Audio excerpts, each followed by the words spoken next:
한번 사진 한번 보여줘 보실래요? 자, 이 그림이 어떤 그림인지 혹시 아십니까? 예? 누가 크게 말씀하신 것 같은데. 고흐? 고흐? 예, 뭉크. 맞았어요. 뭉크. 뭉크의 절규라는 작품이에요. 이 뭉크라고 하는 이 작가가 어, 스스로가 죽음과 동거했다 할 만큼 참 불운한 시기를 살아갑니다. 20대 때 어머니와 자신의 누이가 결핵으로 죽어가는 모습을 바라보고요. 유일한 하나뿐인 자신의 아버지도 이단의 광신도였어요. 얼마나 매를 때리는지, 그러니까 유년 시절을 정말 불운하게 보내었던 뭉크. 이 사람의 20대는 생명이 붙어 있으니 살아가는 거지 살 희망이 전혀 없었던 사람. 그래서 이 그림이 자화상이에요. 자기 자신의 얼굴을 스스로 그리는 자화상입니다. 다음 그림 한번 보여주시 보실래요?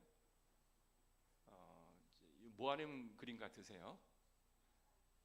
절규하고 있는 모습이죠. 또 한번 다음 사진 뭐예요? 요즘 젊은이들이 왜 절규하고 있는지, 뭐 돈도, 일자리도, 취업도, 집도, 건강도, 모든 게 자신의 뜻대로 되는 게 하나가 없다 보니까 사람들은 막 절규하고 있는 그러한 그림입니다. 제가 목회를 하면서 정말 절규하는 그러한 장면을 여러 번 제가 목격한 적이 있어요. 가장 큰 건, 기억에 너무 상세하게 남는 건, 제가 인천에 처음 가서 사역을 할 때 일남 일녀의 가정을 둔 어떤 공장을 경영했던 그 부부가 있었습니다. 근데 갑자기 여름에 연락을 받는 거예요. 아이가 죽었다는 거예요. 그러니까 우리 나단이만한 그 청년이었어요. 친구들과 강물에 놀러 갔다가 그만 빠져서 나오지를 않는 거예요. 정신없이 제 봉고차를 타고 한 2시간 정도를 운전을 해서 현장까지 갔어요. 그런데 시골에 있는 그 장례식장은, 병원은, 야, 그렇게 스산할 수가 없어요. 도시의 병원은 좀 고급스럽잖아요. 근데 시골에는 환자를 눕혀놓은 그곳은 정말 섬찟할 정도의 살기가 느껴지는 그러한 시설이 열악한 곳에 자신의 사랑하는 아들이 누워 있는 거예요. 일어나지를 않는 거예요.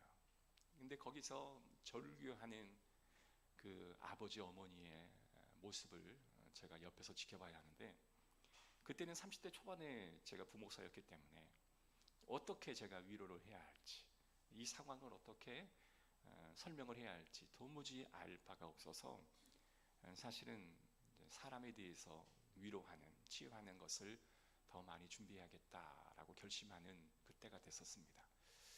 제가 목동에서 사역을 할 때 또 어느 한 아들을 둔 엄마는 아이가 정신병에 걸려서 병원에 입원했어요. 근데 자살 충동이 너무나 심하기 때문에 늘 아이를 24시간 남편과 아내가, 엄마 아빠가 지키고 있는 상황이었는데, 엄마가 잠시 교회에 오는 사이에 아빠가 깜빡 졸았어요. 그 아이가 옥상에 올라가 투신에 자살을 했죠. 그 모습을 또 목사인 저를 데려가서 이대목동병원 바로 앞에 앰뷸런스 안에 누워있는 그 아이를 함께 감시하는, 검시하는 그런 일도 제가 했었습니다. 그때는 제가 상담을 공부할 때여서 가족 트라우마 그 치료를 제가 여러 차례 제가 해서 치료했던 기억이 나요. 그래서 많은 효과를 가져왔던 그런 기억도 있습니다.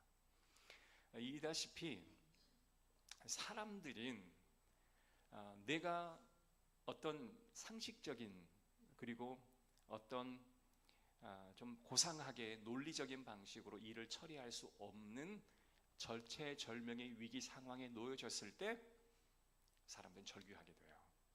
절규는 그냥 일상에 내가 생각하던 방식으로 도저히 이 일을 해결할 수 없고 고상한 방식으로 이 일을 해결할 수 없다라고 여길 때 우리는 소리 높여 울부짖으며 탄식하고 절규할 수밖에 없는 상황이죠. 여러분, 최근에 여러분들은 이러한 절규를 해본 적이 있으십니까? 사람의 죽음을 경험했다든지 또 슬픔을 경험했다든지 어떤 실패와 아픔을 경험했을 때 우리는 절규하곤 하죠.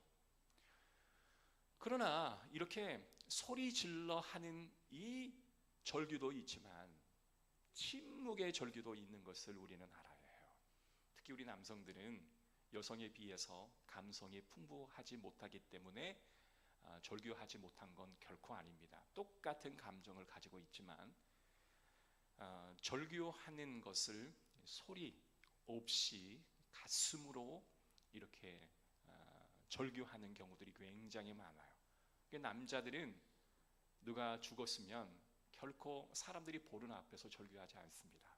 돌아가서 혼자 화장실에서 혼자 절규를 해요. 왜냐하면 아직까지 지켜야 할 가족과 자신이 무너지면 안 된다라고 하는 그 막중한 책임감 때문에 남자는 사람들이 보는 앞에서 절규하지 않을 뿐 소리 없는 침묵하는 절규를 하는 경우들이 굉장히 많이 있죠.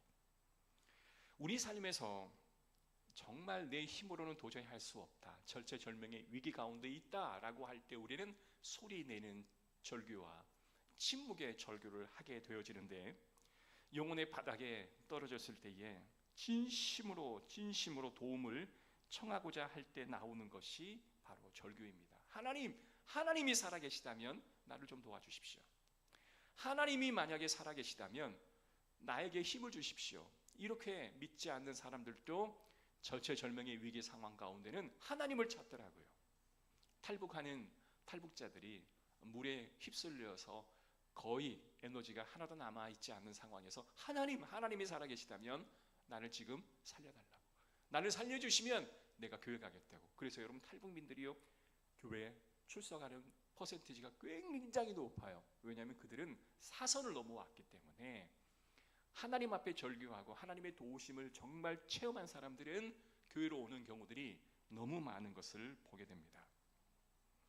여러분, 이 절규 앞에 우리가 가장 필요한 것은 뭘까요? 누군가의 도움일까요? 이 절규 앞에 필요한 것은 바로 하나님의 긍휼입니다. 긍휼. 인간이 죄를 범하고 그 죄를 범하면 하나님의 심판이 바로 이어져 따라올 수밖에 없습니다. 그러면 사람들은 그 심판에 고통스러워 절규하게 되고, 그 절규하는 그 사람이 입에서 하나님 나를 도와달라고 간절한 기도를 하게 되죠. 그 간절한 기도를 들은 하나님은 긍휼을 베풀어 주셔서 그들을 위기 가운데에서 탈출하게끔 하나님은 역사하여 주십니다. 그래서 성경에 나오는 수없이 많은 절규들은 하나님의 긍휼을 가져오는, 하나님의 불쌍히 여겨주심, 또한 가엾게 여겨주심의 그 긍휼함이 다가오는 거예요. 여러분, 이 긍휼함이라고 하는 것은 부모가 자녀에게서 느끼는 감정이고요, 형제 중에 오빠가 동생에게, 언니가 또한 동생에게 느껴지는 감정이 긍휼의 감정이다라고 이야기합니다. 이 긍휼은요, 상대가 어떻게 하기 때문에 내가 주는 것의 감정이 아니라 상대는 아무것도 하지 않아도 뭔가 해주고 싶은 마음이 긍휼의 마음이에요. 여러분, 상대가 내게 잘하면 내가 잘할게, 너에게 도와줄게, 이거는요 거래이지 하나님이 주시는 온전한 긍휼은 될 수가 없다라는 거예요. 자, 복음서에 보면 예수님께서 이 땅에 사역으로 시작하실 때 30년의 공생애를 사시고 사생애를 사시고 3년 반의 공생애를 시작하실 때쯤에 갑자기 백성들 앞에 나타납니다. 자, 그런데 그때 당시 백성들은요, 온통 흑암이 가득한 세상 속에 살아가는 사람들처럼 그렇게 살아가다가 갑자기 빛이신 예수 그리스도가 우리 가운데로 다가오니 그들은 소리 높여 아우성치기 시작하는 겁니다. 하나님, 예수님, 나를 좀 바라봐 주십시오. 예수님, 내 모습을 좀 지켜주십시오. 예수님, 나 이렇게 아파 견딜 수 없으니 나를 바라보시고 나의 이 문제를 해결해 주십시오 라고 절규하기 시작했습니다. 그래서 16절과 26절의 말씀 보면 예수님께서 병에 걸린 그런 딸을 둔 자를 따라가는 가운데 혈우병 걸린 여인이 갑자기 예수의 옷자락을 딱 붙잡는 거예요. 이것은 예수님의 옷자락을 붙잡으면 내 병이 치유될 수 있다라고 하는 간절한 소원에서 따라오는 그의 행동이었습니다. 이 또한 그 여인의 절규에서 이어진 행동이 아니었겠습니까?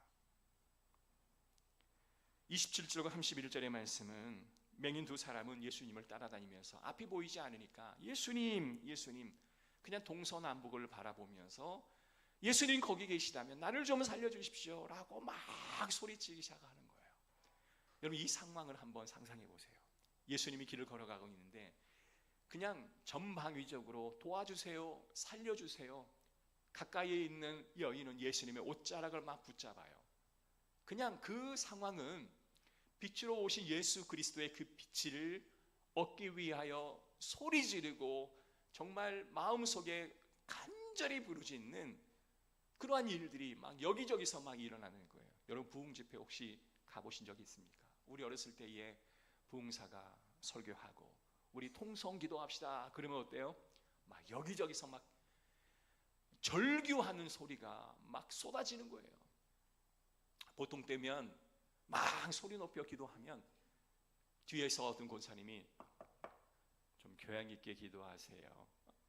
혼자 신앙생활 하십니까? 이렇게 하니 소리 질러 기도할 수 없다가 앞에서 목사님이 우리 함께 하나님 앞에 우리의 모든 것을 부르짖어 간구해 봅시다 라고 말씀하니 막 여기저기서 소리 질러 절규하는 듯한 기도를 올리는 그런 모습을 우리는 본 적이 있지 않습니까? 귀신이 걸려있는데 말도 하지 못하고 그 안에는 침묵하는 절규를 하고 있는 많은 사람들을 예수님이 어떻게 하셨어요? 찾아가셔서 그들을 치유해 주시잖아요. 어떤 이유나 어떤 상황을 전혀 따지지 않고 그들이 절규할 때 예수님은 하나님의 긍휼을 선포함으로 그들을 치유해 주셨습니다. 그리고 나서 예수님의 말씀이 이어집니다. 이스라엘의 백성들이 목자 없는 양 같다라고 예수님도 탄식을 해요. 예수님께서 왜 이렇게 백성들이 탄식을 하고 있는가? 그 원인을 찾아보았더니 목자가 없다라는 거예요. 목자가. 예수님의 이러한 상황 속에서 뒤에 한 그룹의 종교 지도자들이 있었습니다. 그들이 예수님이 하는 그 모습을 고깝지 않는 시선으로 지켜볼 뿐이었어요. 우리가 치료해도 우리가 치료해야 하는데 왜 예수라는 사람이 갑자기 성도와 내 사이에 치고 들어와서 성도를 치유하느냐? 고깝지 않는 시선으로 바라보는 그런 상황에 예수님께서는 이 백성들이 이렇게 탄식하는 이유는 지도자가 없다, 목자가 없다, 진정한 지도자가 없기 때문에 저들이 탄식하고 있는 것이다 라고 진단을 내리시기 시작하였습니다. 이스라엘 목자들은 자신의 기득권을 얻기 위해, 그 기득권을 지키기 위해 백성들의 고통에 침묵하고 있었던 거예요. 예수님의 이 이야기는 백성들을 향한 그 고백이라기보다는 당시 종교 지도자를 향한 고백이었습니다. 이 세상의 아픔을 치유하는 가장 중요한 길이 뭘까요? 여러분, 목자가 자기 역할을 다 감당하는 것도 정말 중요하지만 목자 대신 예수 그리스도의 긍휼을 경험하는 것입니다. 사랑하는 성도 여러분, 목자가 존재하는 것도 긍휼의 근원이신 예수 그리스도 하나님의 긍휼을 소개하기 위한 그 역할을 감당하는 것이지, 원천적인 긍휼은 하나님이 베풀어 주신 긍휼이에요. 그래서 참다운 목자는 누구에게로 그 영혼을 인도하는 자입니까? 하나님께로 그 영혼을 인도하는 자가 참 목자이신 거예요. 예수님께서는 선한 목자가 되어 주셨습니다. 그래서 백성들을 하나님께로 연결시키는 그 역할을 감당했던 것입니다. 사랑하는 성도 여러분, 우리가 오늘 본문을 보면서 우리의 절규가 향해야 할 곳이 있다라는 것을 우리는 알아야 합니다. 우리의 절규는 세상의 사람들과의 절규와는 근본적으로 다른 절규를 해야만 하는 것입니다. 세상 사람들이 하는 그 절규는 아무리 부르짖고 외쳐도 그 외침의 소리를 들을 자 없이 다시 돌아오는 메아리처럼 공허한 절규일 수밖에 없지만, 우리 믿는 사람들의 절규는 우리의 절규를 들으실 이가 바로 하나님이심을 우리는 알고 우리는 부르짖어야 할 줄로 믿습니다. 예수님은 우리가 다 알지 못하지만 우리가 부르짖고 엎드리는 그것, 바로 그것이 선한 목자이신 하나님을 향할 때 그 절규는 반드시 하나님의 긍휼을 가져올 거라고 하는 확신을 우리에게 허락해 주시는 거예요. 여러분, 이것을 믿는 것이 바로 구원에 대한 믿음이에요. 그리스도인들은 바로 이와 같은 믿음이 있어야 합니다. 주님께서, 하나님께서 우리에게 그 긍휼을 베풀어 주실 것을 여러분 확신하고 믿으셔야 합니다. 그래서 여러분, 힘들고 어렵고 내 힘으로 어떤 이성적으로나 고상한 방법으로 뭔가 해결할 수 없을 때, 이 절규할 때 여러분 하나님을 향하여 절규하시기를 바랍니다. 하나님을 향하여 부르짖기를 바랍니다. 소리내어 하나님 앞에 부르짖으면 하나님이 그 말씀을, 우리의 소리를 들으시고 긍휼로 우리를 채워주시는 거예요. 자, 그런데 최근에 들어오면 성도들이 참 고상한 신앙생활을 하는 패턴으로 많이 넘어가요. 그냥 통성기도하고 우리가 부르짖는 기도는 그냥 시골에 있는 저 산골에 있는 어르신들이나 하는 기도이지, 우리는 조용히 고상하게 손 하나 살짝 들고 기도하는 것이 최고의 기도인 것처럼 우리는 생각합니다. 그러나 절대로 그렇지 않아요. 내 영혼이 궁핍하고 내 현재의 상황이 너무나 절박한데 하나님의 긍휼을 받지 않으면 살아갈 수 없는 절체절명의 위기 가운데 놓여 있는데 어찌하여 주의 백성이 하나님 앞에 절규하며 기도하지 않을 수 있겠습니까?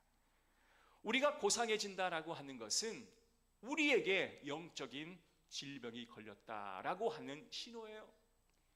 여러분, 신앙에는 고상한 게 없어요.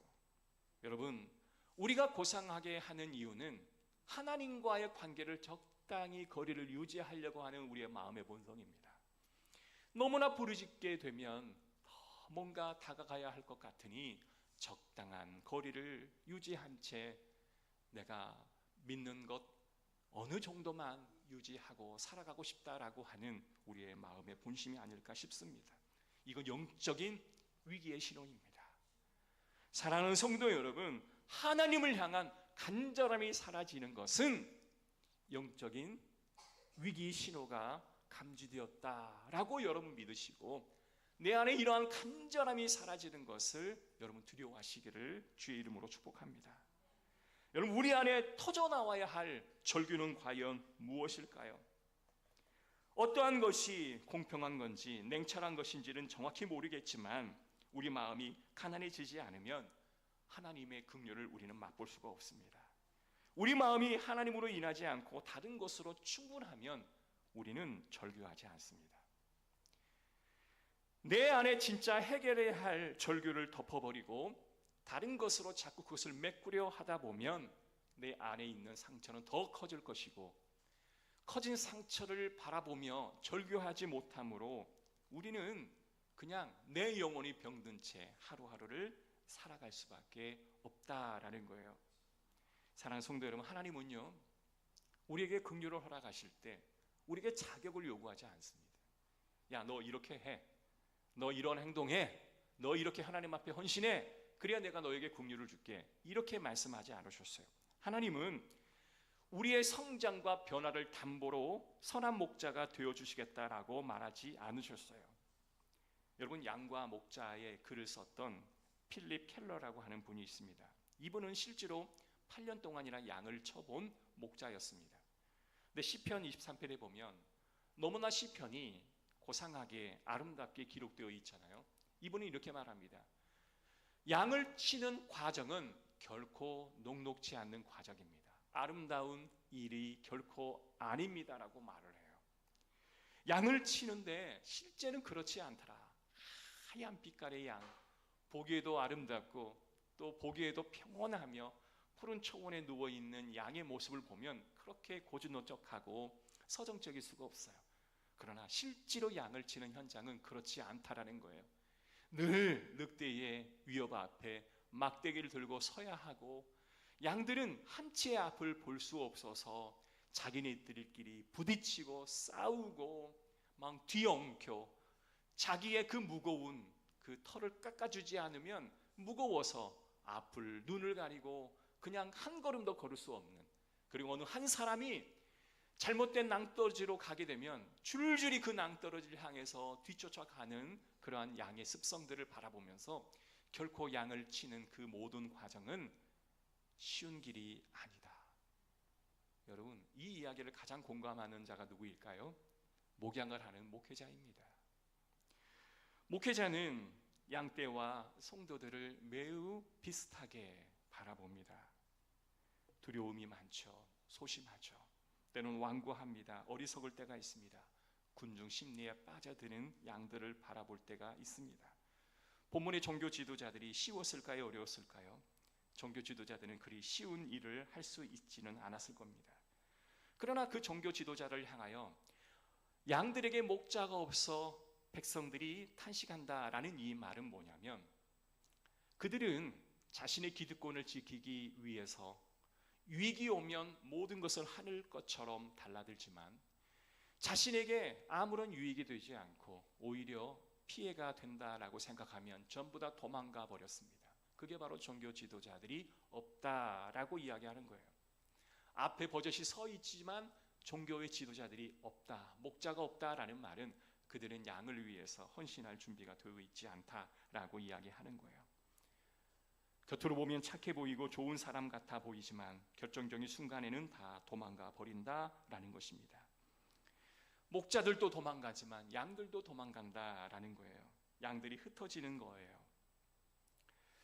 목회를 하면 내가 성도를 잘 섬기면 성도들이 잘 바뀌겠지라는 생각을 할 때가 굉장히 많습니다. 그러나 사람들은 잘 바뀌지를 않습니다.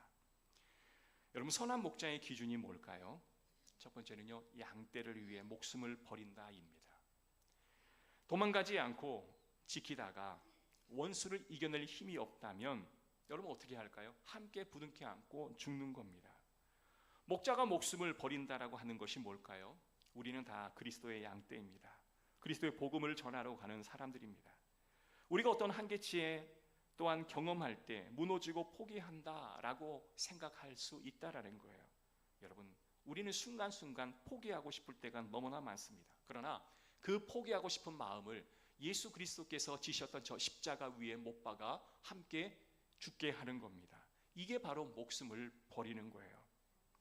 선한 목자가 된다라고 하는 것은 어떤 문제가 있어도 끄떡없는 목자가 되는 것이 아닙니다. 양떼로 노심초사하고 기도하고 나의 무능력함을 알고 쓰러지고 그 한계치에서 주님 앞에 부르짖고 하나님의 긍휼로 이 양떼를 돌봐 주시옵소서라고 기도하는 것이 바로 선한 목자의 첫 번째 기준이 되지 않겠습니까? 우리는 긍휼이 희미해지고 때로는 성도들을 향하여, 다른 양떼들을 향하여 지적하고 싶은 마음이 들 때가 너무나 많죠. 그때 우리는 절규해야 합니다. 하나님, 내가 저에게 이렇게 뭔가 지적하고 싶은데 그 마음 드는 내 마음을 하나님 다 알아주십시오. 절규하는 거예요. 사람에 대해서 절규하는 게 아니라 하나님에 대해서 절규하는 겁니다. 끝까지 나에게 베풀어 주신 예수 그리스도의 긍휼 앞에서 절규하는 거예요. 왜냐하면 나를 긍휼히 여겨주신 하나님의 은혜를 경험했기에 그를 하나님이 인도해 주셔서 긍휼히 여겨달라고 우리는 기도하는 겁니다. 여러분, 선한 목자는 오직 한 분 예수 그리스도밖에 없는 거예요. 앞에 선 저나 또한 여러분이나 또한 리더들이나 또한 일반 성도들이나 모두가 하나님께 간구하는 하나님의 긍휼로 인도하는 안내자일 뿐이지 그 이상 그 이하도 아닌 것이죠. 예수 그리스도께서는 선한 목자가 되어주셔서 우리를 하나님께로 인도해 주셨습니다. 여러분, 성도들과 또한 성도들의 어떤 갈등들이 일어났을 때 목사의 마음은 이분은 이게 문제고 저분은 저게 문제다 라고 진단이 내려지지 않겠습니까? 여러분은 다 진단하시죠. 그러나 의사가 병자를 진단할 때 그 진단은 섣불리 내릴 수 있는 진단이 되어서는 안 됩니다. 왜냐하면 그 진단이 내려지면 모든 약 처방이 나가고 그 방향으로 치료가 시작되기 때문에 의사의 첫 번째 진단은 자격 없는 자가 해서는 결코 안 되고 수십 년 동안 임상의 경험과 학식이 있는 사람이 진단을 내리게끔 자격을 부여하는 거예요. 그런데 우리는 어느 한 사건을 바라보고 이 사건의 주요한 원인이 저 사람이 이 문제 때문이다 라고 쉽게 진단을 내려버리면 우리는 큰일 납니다. 여러분, 절대로 진단을 내리지 않기를 주의 이름으로 축복합니다. 진단을 내려버리면 우리는 그 메인 홀에 빠져서 빠져나올 수가 없어요. 혹여나 그것이 사실일지라도 그 진단을 내림이 100% 맞는 진단이라 할지라도 그것은 이를 해결할 때 전혀 도움이 되지를 않는다는 거예요. 첫 번째, 진단을 내리지 않기를 주의 이름으로 축복합니다. 두 번째, 우리가 해야 할 것은 하나님의 긍휼을 구하는 거예요. 하나님, 이 일이 왜 일어났는지 모르겠지만 하나님이 이 일에 긍휼을 내려주셔서 해결해 주십시오 라고 기도해야 합니다. 자, 우리는 한 사람이 자신의 어떤 항아리에 들어가 있어서 자신이 왜 이 항아리에 들어가 있는지 본인은 몰라요. 옆에 있는 사람이 당신은 이것 때문에 이 항아리에서 빠져나오지 못한 겁니다 라고 말하면 그 사람이 그 항아리에서 빠져나올 수 있을까요? 결코 빠져나올 수가 없습니다. 오히려 반감만을 사는 거예요. 그래서 누군가에게 이러한 말을 해주고 싶을 때 당신의 문제는 이거입니다 라고 말하고 싶을 때 여러분, 절대로 그 사람은 그 문제를 받아들일 수 없을 뿐만 아니라 스스로 빠져나올 수도 없어요. 그럼 어떻게 해야 되느냐? 스스로 깨우칠 수 있도록 기도하는 것 뿐이에요. 본인이 스스로 깨우치지 못하는 것은 절대로 남에 의해서 깨우칠 수 없습니다. 사랑하는 성도 여러분, 그래서 우리는 그 사람의 이슈가 무엇인지를 절대 말해주지를 않아요.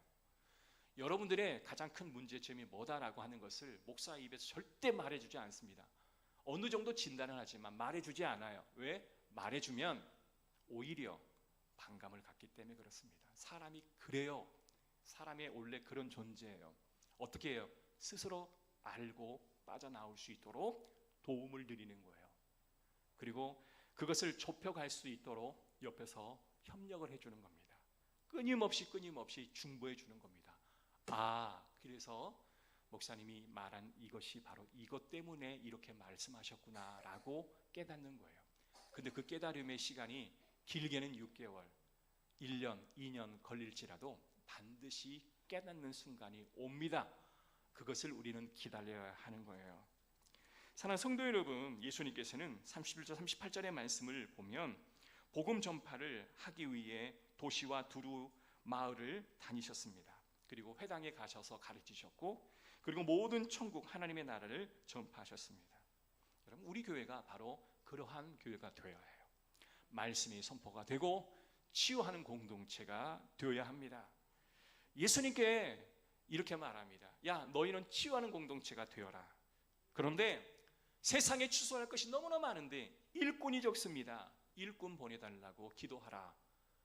순서가 있어요. 사랑하는 성도 여러분, 우리 교회는 치유하는 공동체가 되어야 하는데 일꾼이 적으니 일꾼 보내달라고 우리는 기도해야 합니다. 주님은 내가 너에게 하나님의 일을 하기 위해서 일꾼이 필요한다 하니 내가 그 일꾼 보내주어서 주의 일을 감당케 하겠노라 라고 말씀하셔요. 우리 교회가 재정이 부족하니 사람을 보내달라 그런 이유가 되어서는 안 됩니다. 예배의 빈자리가 많으니 사람을 보내달라 그런 이유가 돼서는 안 됩니다. 우리의 선명한 정체성, 사역의 정체성을 우리가 세워나가고 그걸 위해 하나님 보내달라고 여러분 기도하셔야 돼요. 그 하나님의 긍휼을 온 세상에 선포되어지는 그런 날들을 위해 우리는 이웃을 사랑하고 십자가를 지켜가며 그렇게 살아가야 합니다. 다시 한번 말씀드립니다. 하나님이 일하셔야 할 그 순간에 사람의 손때가 묻지 않도록 여러분 각별히 조심하셔야 합니다. 어느 한 사람의 변화는 하나님이 직접 개입하셔서 그를 만져주시고 작업해야만 이루어질 수 있는데, 사람이 들어가서 손때를 묻히고 사람의 개입을 하게 되면 스스로 작업해야 할 그 순간에 그들은 모든 것을 상대방을 원망함으로 끝나버리는 거예요. 여러분 자녀 양육할 때 너 이렇게 하면 이렇게 될 것이고 저렇게 하면 저렇게 될 거야. 이미 경험했기 때문에 다 알아요. 그래서 말해주고 싶어요. 그러면 그 스스로 아이는 내가 이렇게 선택했을 때 이런 책임을 진다는 것을 누구에게 다 전가해요? 부모님에게 전가해요. 내가 일이 된 것은 부모님의 책임입니다 라고 떠넘겨버립니다. 그거 하지 않기 위해서는 본인이 스스로 고민하고 스스로 선택하고 그 책임을 지는 과정 속에 뭐예요? 때로는 절규할 때도 있죠. 때로는 타협할 때도 있죠. 때로는 싸워야 할 때도 있죠. 때로는 수용해야 할 때도 있죠. 이게 바로 삶의 지혜를 얻게 되는 겁니다. 이때 누가 개입하는 거예요? 하나님이 개입해 주시는 거예요. 하나님이 개입해 주시면 그 기간을 너무나 알차게 보내줄 수 있다라는 거예요. 따라합시다. 하나님이 일해야 할 순간에 사람의 손때를 묻히지 맙시다. 아멘. 하나님이 반드시 일하십니다. 사람의 손때를 묻혀서는 안 돼요. 그래서 때로는 그럴 때가 있어요. 목사님, 그 사람 한번 찾아가 주세요 라고 할 때가 있어요. 지금은 그런 게 없는데, 목회자가 볼 때 하나님이 지금 작업하셔야 될 때예요. 근데 목사님이 한번 가셔서 작업 좀 해주세요. 안 됩니다. 본인이 스스로 극복하고 나와요. 제가 그래서 과거에 그런 고백을 했던 적이 있어요. 성도님, 본인 스스로 작업하여 다시 돌아오셔서 감사드립니다. 아마 그분은 무슨 이유로 내가 그 말을 했는지는 모르겠지만 본인이 진짜 마음에 어떠한 하나님과의 내적인 씨름을 통해서 하나를 알고 왔다고 한다면 그 부분에서는 결코 넘어지지 않을 거예요. 그러나 여러분, 오래 걸리는 거예요. 결론입니다. 산상순 5장, 마태복음 5장에 보면 긍휼히 여긴 자는 긍휼히 여김을 받을 것이다 라고 말합니다. 여러분, 교회 안에 어마어마한 헌신을 쏟아내신 분들이 있습니다. 일하다가 지칠 때도 있습니다. 괴로움에 상처를 받을 때도 있습니다. 여러분, 내가 일하기 때문에 누가 내게 적절한 보상을 해줘야 한다라고 생각할 수도 있지만, 여러분, 보상이 주어집니까? 내가 교회를 위해 헌신하고 기도하고 열정적인 모든 걸 쏟아부었는데 그 보상이 있던가요? 없어요. 그래서 우리는 하나님의 긍휼을 구할 수밖에 없는 것입니다. 사랑하는 성도 여러분, 오직 여호와 하나님의 긍휼을 구합시다. 그리고 일하다가 지치지 않았으면 좋겠습니다. 여러분, 지칠 것 같으면 좀 알아서 쉬십시오. 지칠 것 같으면 좀 알아서 쉬셨으면 좋겠어요. 그래서 지치고 또한 낙심하지 않고 오랫동안 할 수 있도록. 저는 그렇습니다. 우리 막 권사님들 막 나와서 사역하시고 막 봉사하시는 모습 보면 좀 제발 나오지 마세요, 권사님. 좀 쉬세요. 그런데도 막 나오셔요. 여러분, 좀 본인을 잘 관리하셔서 좀 롱런 할 수 있는 그런 은혜가 있으셨으면 좋겠습니다. 그래서 하나님의 긍휼을 구할 수밖에 없는 그런 상황 속에서 하나님의 긍휼이 저와 여러분의 가정에 쏟아지는 역사가 있기를 기도하겠습니다.